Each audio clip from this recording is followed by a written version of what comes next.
भारत माता की, भारत माता की, छत्रपती शिवाजी महाराज की, धर्मवीर छत्रपती संभाजी महाराज की, जय भवानी, जय श्रीराम।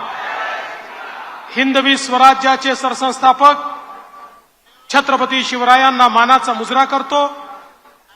भारतीय राज्यघटनेचे शिल्पकार भारतरत्न डॉक्टर बाबासाहेब आंबेडकर यांना मानवंदना अर्पित करतो। महात्मा ज्योतिबा फुले, क्रांतिज्योती सावित्रीबाई फुले यांना वंदन करतो। राष्ट्रमाता राजमाता अहिल्यादेवी होळकर यांना देखील वंदना अर्पित करतो। आणि आजच्या या विराट जाहीर सभेमध्ये या ठिकाणी मंचावर उपस्थित 4 तारखेला ज्या बीड मतदारसंघातनं मोदीजींच्या सोबत दिल्लीला जाणार आहेत त्या पंकजाताई मुंडे आणि तुमच्या आशीर्वादाने त्यांच्या सोबत ज्या पुन्हा दिल्लीला जाणार आहेत ते आपल्या लोकप्रिय उमेदवार भारतीताई पवार या विधानसभा क्षेत्राचे कार्यसम्राट आमदार ज्यांनी खऱ्या अर्थानं या विधानसभा क्षेत्रामध्ये विकासाची क्रांती आणली ते आमदार सुहास कांदेजी, अंजुमताई सुहास कांदे, विजयाताई रहाटकर, माजी खासदार डॉक्टर विकास महात्मे, विजयभाऊ चौधरी, प्रतापराव दिघावकर, सुनील पाटील, शंकरण्णा वाघ, राजाभाऊ देशमुख, संजय पवार, राजाभाऊ अहिरे, संदीप नरवडे, सचिन संघवी, सागर हिरे, अल्ताफ बाबा, साईनाथ गडगे, बबलू पाटील, सुनील पाटील, मयूर बोरसे, नितीन पांडे, मायाताई खाडे, सुजाताताई कातकडे, सचिन दराडे, सचिन शिरूड, मनीषा काकड, राजेंद्र पवार, बाळाभाऊ कांदे, ज्ञानेश्वर कांदे, फरान भाऊ, मंचावर उपस्थित सर्व मान्यवर। कोणाचं नाव सुटलं असेल तर माझी चूक नाहीये, नाव लिहून देणाऱ्याची चूक आहे, तरी मी माफी मागतो। आणि उपस्थित एवढ्या विराट संख्येमध्ये माझ्या माता भगिनी आणि बंधूंनो, खरं म्हणजे सुहास कांदेंचं सगळं कामच वेगळं असतं। आता मी तिकडे चाललो होतो भाषण करण्याकरता, म्हणाला नाही इकडे, अरे म्हटलं इथे तर काही दिसतच नाही, भाषण कुठनं करू, हे कुठनं वर आलं हे काही समजलंच नाही। पण मी एवढं तुम्हाला निश्चितपणे सांगतो, माझा त्यांचा जुना परिचय आहे आणि गेले 5 वर्ष आमदार म्हणून काम करताना त्यांना पाहतोय। बंधू भगिनींनो, खऱ्या अर्थानं जनसामान्यांकरता काम करणारा आमदार म्हणून सुहास कांदे यांनी आपली प्रतिमा तयार केली आहे। तुमच्याकरता लढणारा माणूस आहे। मला आठवतं माझ्याकडे ते ज्यावेळेस पाण्याकरता आले होते त्यांनी मला सांगितलं, देवेंद्रजी मी 100 वेळा उद्धवजींकडे गेलो आणि सांगितलं की मनमाडची नगरपालिका ही गरीब नगरपालिका आहे, 90 कोटी रुपये भरायचे आहे, ते आम्ही भरू शकत नाही, आम्हाला लोकवर्गणी माफ करा आणि ते पैसे राज्य सरकारच्या वतीनं खास बाब म्हणून द्या। पण एवढे पत्र लिहिले, एवढे वेळा जाऊन भेटलो, पण मला ते मिळालं नाही। मी म्हटलं सुहासजी चिंता करू नका, आता शिंदे साहेबांच्या नेतृत्वात तुमचं सरकार आलंय आणि एका झटक्यात आम्ही त्या ठिकाणी ते पैसे मंजूर केले आणि मला विश्वास आहे 10% काम बाकी आहे, त्या 10%चं काम झाल्यानंतर सुहास कांदेंच्या नेतृत्वामध्ये मनमाड शहर हे तिथला दुष्काळ हा इतिहास असेल आणि रोज प्रत्येकाच्या घरात मुबलक पाणी या मनमाड शहरामध्ये आलेला आपल्याला निश्चितपणे पाहायला मिळेल। आणि म्हणून मी त्यांचं अभिनंदन करतो। नांदगावची योजना असेल, 78 गावाची योजना असेल, सगळ्या योजना मिळून 3,500 कोटी रुपये या ठिकाणी सुहास कांदेंनी आणले। आणि जसं स्टेडियम हे मोठ्या मोठ्या शहरांमध्ये नाही, असं 35 कोटी रुपयाचं स्टेडियम या मनमाडमध्ये बांधण्याचं काम त्यांच्या माध्यमातून होत आहे. म्हणून मी खरोखर सुहासजी तुमचं देखील अतिशय मनपूर्वक अभिनंदन करतो. आणि तुम्ही अपेक्षा व्यक्त केली आहे, MIDC तर आली, पण उद्योगही आला पाहिजे. सुहासजी मागच्याही वेळेस सर्वात चांगला लीड मनमाडनी दिलाय. याही वेळेस मला विश्वास आहे भारतीताईंना सर्वात जास्त लीड मनमाडच देणार आहे. आणि एकदा तुम्ही लीड दिली की या ठिकाणी उद्योग आणण्याची जबाबदारी माझी आहे. तुमच्या खांद्याला खांदा लावून या MIDC मध्ये उद्योगही आणू. आणि यासोबत या ठिकाणी गिरणा धरणातून, पांजण डाव्या कालव्यातून पाण्याची मागणी आहे, माळमाथ्यावरच्या पाण्याची मागणी आहे. या सगळ्या मागण्या तुम्हाला माहिती आहे. तुम्ही जेव्हाही माझ्याकडे किंवा शिंदे साहेबांकडे येता कधीच रिकाम्या हाताने जात नाही. आम्ही तुमच्याकरता बेरर चेक सारखे आहोत. तुम्ही थेट त्याच्यावर स्वतःचं नाव लिहू शकता. त्यामुळे या ज्या गोष्टी तुम्ही या ठिकाणी मागणी केल्या आहेत, मी तुम्हाला सांगतो 20 तारखेला निवडणूक होऊ द्या, 21 तारखेला मीटिंग लावतो आणि एका आठवड्यामध्ये या सगळ्या तुमच्या गोष्टी या ठिकाणी निकाली काढून देतो. आपल्याला एवढंच करून थांबायचं नाहीये. भारतीताईंना आणि मोदीजींना निवडून दिल्यानंतर पश्चिमी वाहिन्यांचं पाणी जे वाहून जातं ते पाणी पूर्वेकडे आणून नाशिक, नगर आणि मराठवाड्याचा दुष्काळ आपल्याला कायमचा दूर करायचा आहे. त्याची योजना आम्ही तयार केलेली आहे. त्याला 60-70 हजार कोटी रुपये लागतील. पण मला विश्वास आहे तिसऱ्यांदा मोदीजी देशाचे प्रधानमंत्री झाले की हे 60-70 हजार कोटी रुपये आम्ही मोदीजींकडनं आणू. आणि त्यानंतर हा जो पाण्याचा संघर्ष आहे या नाशिक जिल्ह्यातला, नगर जिल्ह्यातला आणि मराठवाड्यातला, हा संघर्ष कायमचा इतिहास जमा करून या भागाला पाणीदार आम्ही करून दाखवू. आणि शेतकऱ्याच्या शेतीला पाणी देण्याचं काम या ठिकाणी आपल्या माध्यमातून निश्चितपणे होईल. बंधू भगिनींनो, ही निवडणूक साधी निवडणूक नाहीये. ग्रामपंचायत, नगरपालिका, विधानसभेची निवडणूक नाहीये. ही निवडणूक देशाच्या लोकसभेची निवडणूक आहे. देशाचा नेता निवडायचा आहे, देशाचा प्रधानमंत्री निवडायचा आहे. आज या ठिकाणी अवस्था काय आहे? महाभारताच्या युद्धासारखी स्थिती आहे. एकीकडे पांडवांची सेना आहे, दुसरीकडे कौरवांची सेना आहे. पांडवांसोबतही अनेक राजे आहेत, कौरवांसोबतही अनेक राजे आहेत.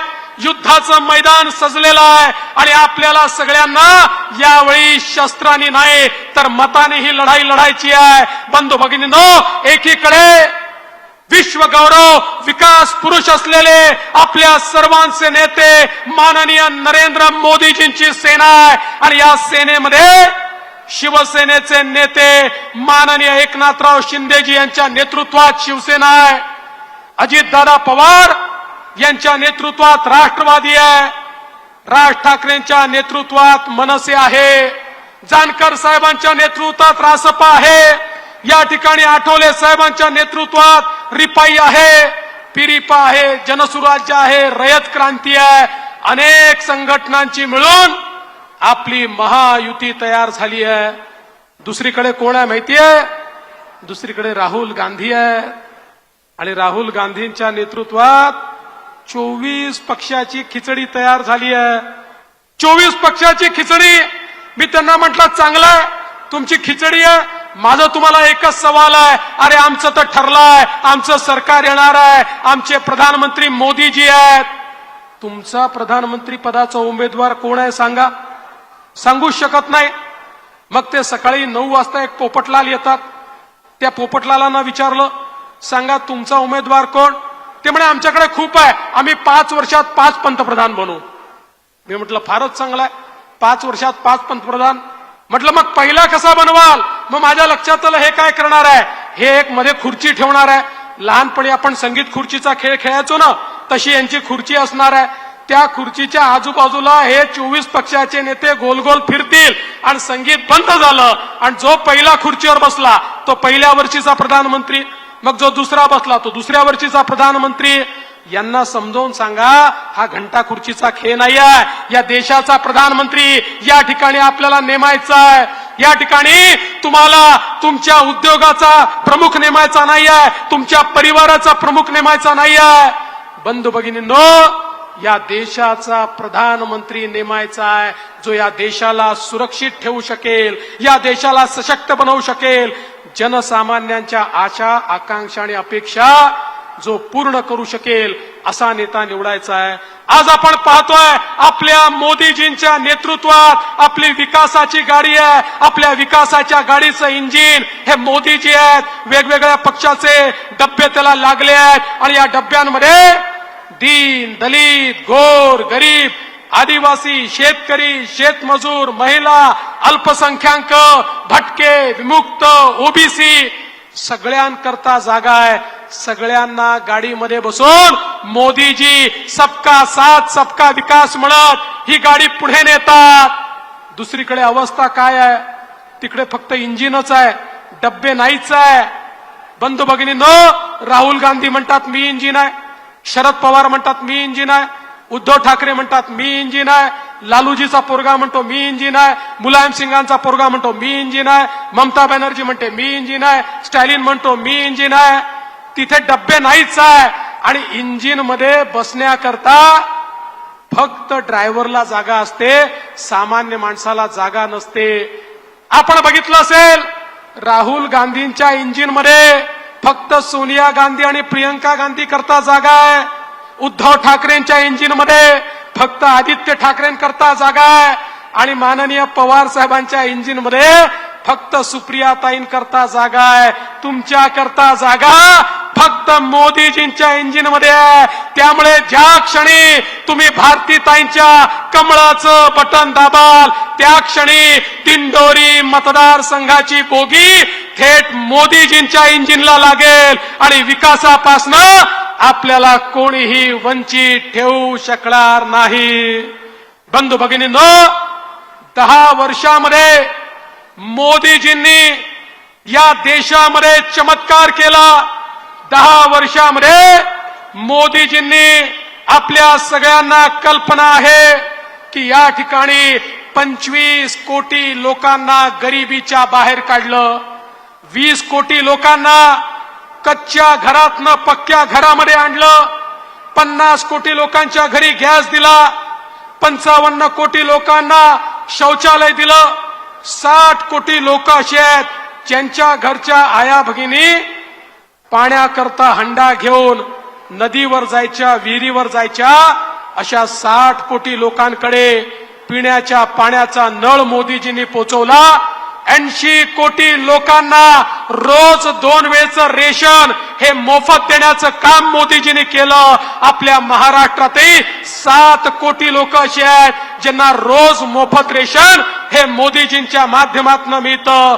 64 कोटी लोकांना 10 लाखापर्यंतचं मुद्राचं कर्ज हे मोदीजींनी बिना तारण आणि बिना गॅरेंटरचं दिलं आणि आता 20 लाखाचं कर्ज मिळणार आहे. आणि या देशामध्ये 80 लाख बचत गट तयार केले आणि त्यांना 8 लाख कोटी रुपये दिले.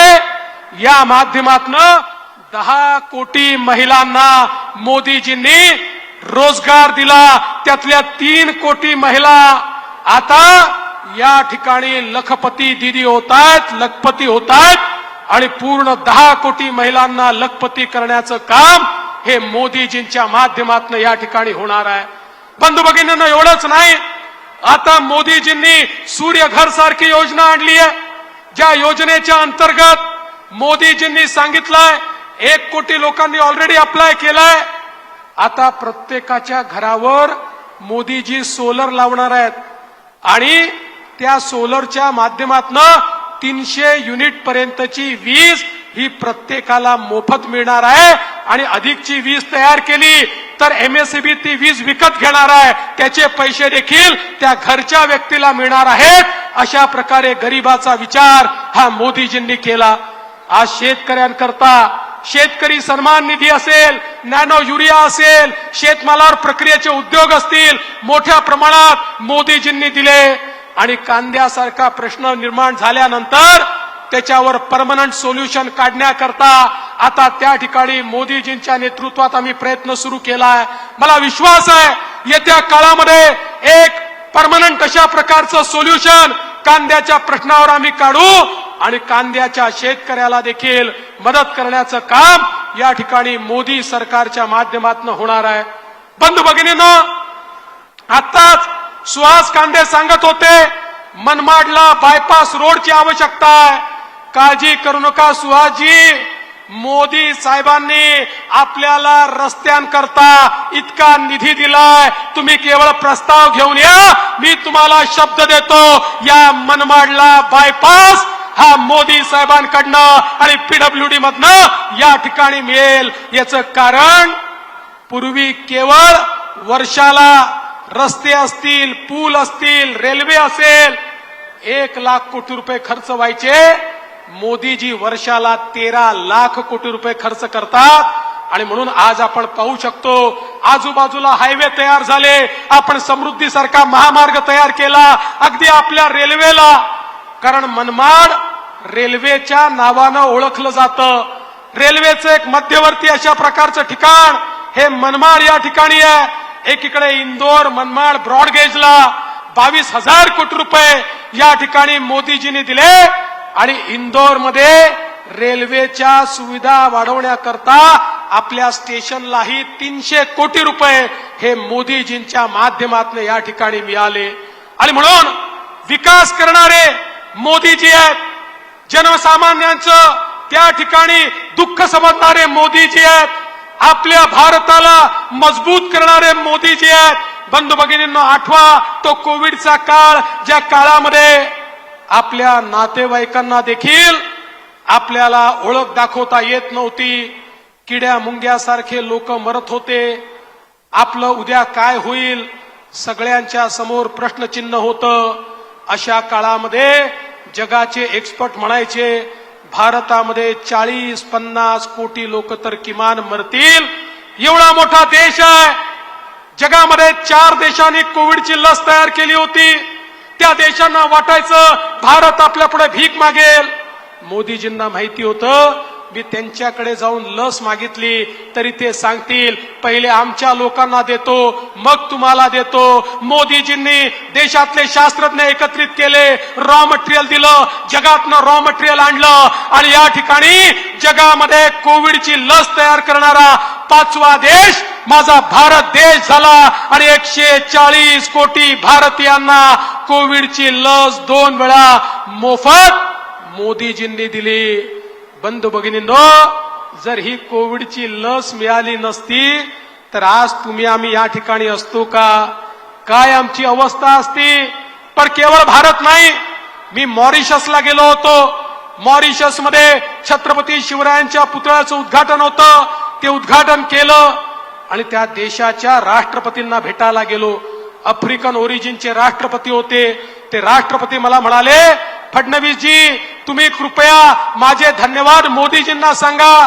म्हटलं कशा करता धन्यवाद? म्हणाले कोविडच्या काळामध्ये मोदीजींनी मॉरिशसला कोविडची लस दिली म्हणून मॉरिशसचे लोक जिवंत आहेत, नाहीतर मॉरिशस बेचिराग झाला असता. सांगणारे जगाच्या पाठीवर 100 देश आहेत, जे 100 देश म्हणतात आमचा नेता नरेंद्र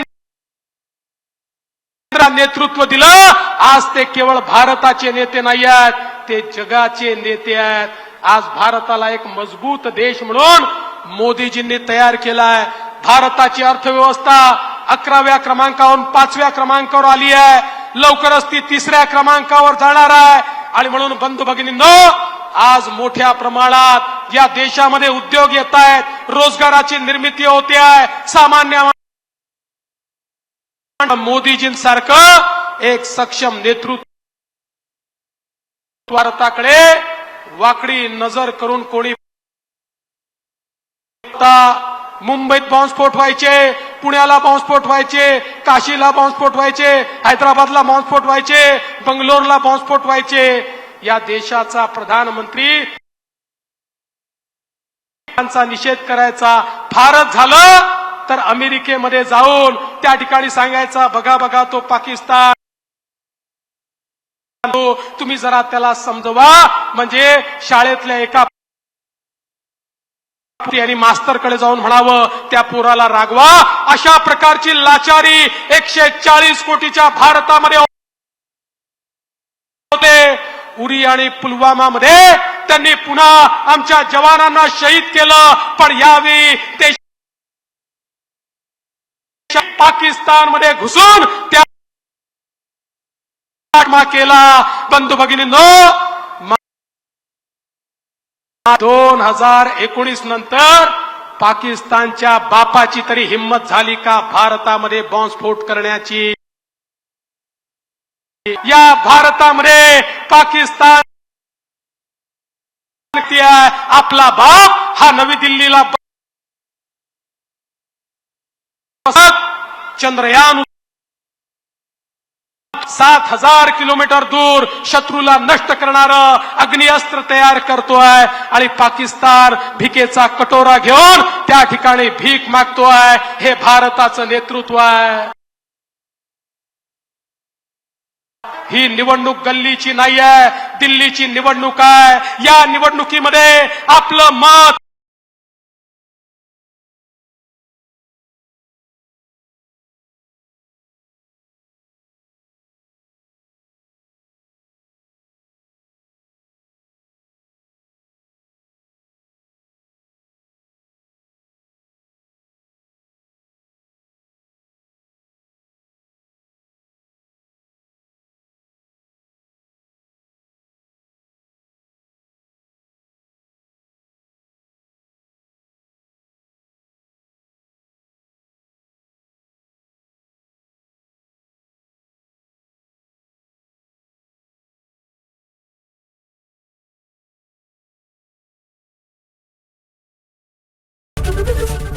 एबीपी माझा, उघडा डोळे बघा नीट.